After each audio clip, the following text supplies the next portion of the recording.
So the last thing I'm doing are the hands, and the hands I want a little thinner just because I don't want them to be too bulky.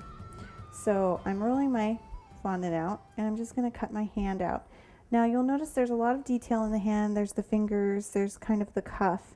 We'll get to all of that here in a second, but first you just want to get as clean of a cut around these fingers as you can. And if you have to use the flat of your blade to kind of push down, feel free to do that.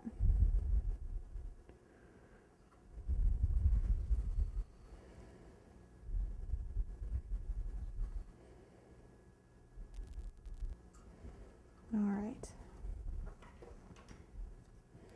So you can see it's still pretty rough, but what we're going to do is once again use your fingers to kind of smooth those edges.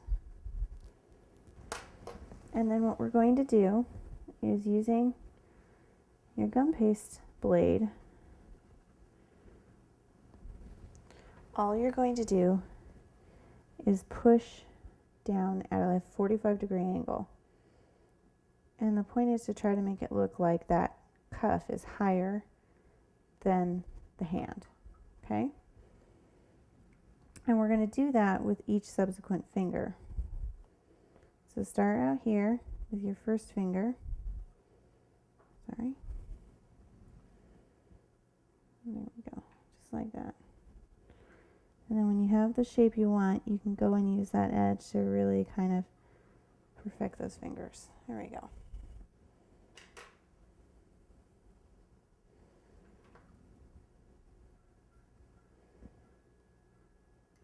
What you need to keep in mind is that the thumb is touching that little seam between the heart and the crown. So place that first,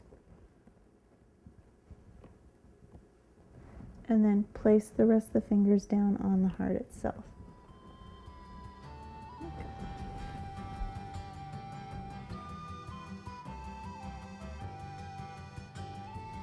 And you're just going to repeat that step on the other side.